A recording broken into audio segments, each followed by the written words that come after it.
Assalamualaikum warahmatullahi wabarakatuh. Kembali lagi bersama saya Nurul Mafira, NIM 23210118.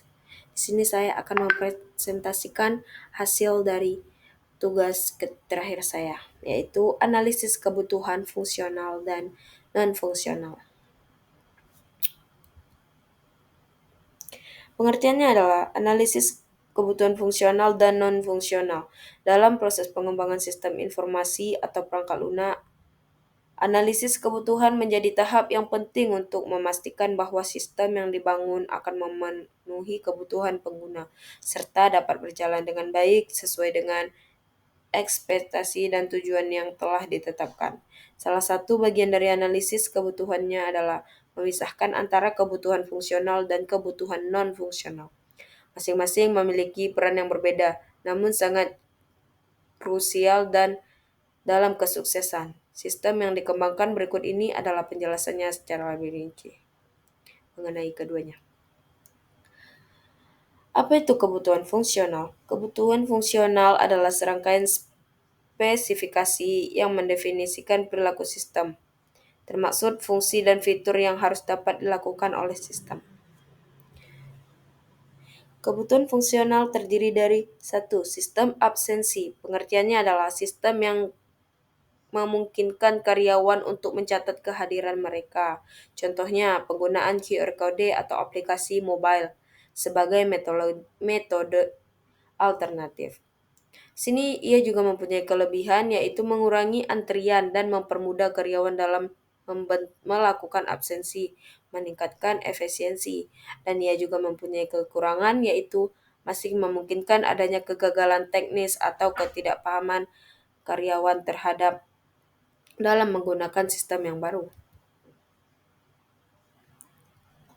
Kebutuhan non-fungsional terdiri dari satu, keamanan penggunaan enskripsi atau autentikasi multifaktor untuk melindungi data sensitif. Contohnya, sistem harus memastikan akses terbatas pada otorisasi yang tepat, kelebihan menjamin data karyawan terjaga. Dua, ketersediaan sistem selalu dapat diakses dengan uptime minimal 99,5%. Contohnya penggunaan server dengan keadaan tinggi dan membackup data secara rutin. Kelebihannya adalah memastikan operasional yang kontinu untuk karyawan dan manajemen. 3. Kinerja. Respons sistem cepat, maksimal 2 detik per permintaan. Contohnya, mengoptimalkan database untuk infrastruktur server. Kelebihannya, pengalaman pengguna yang lebih baik mengurangi frustasi. 4. Usability.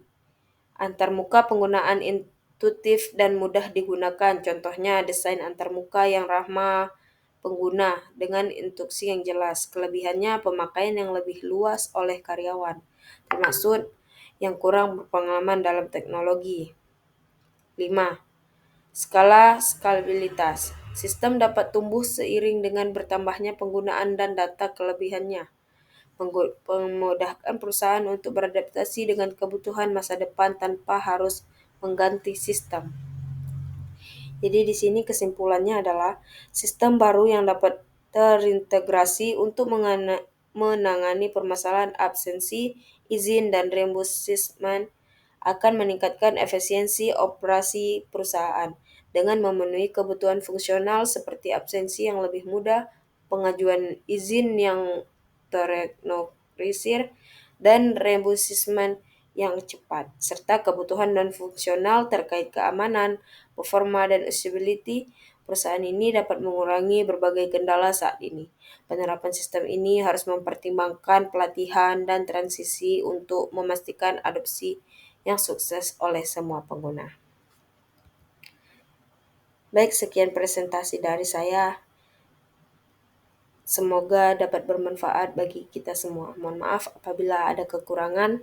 Wabillahi taufiq wal hidayah. Assalamualaikum warahmatullahi wabarakatuh.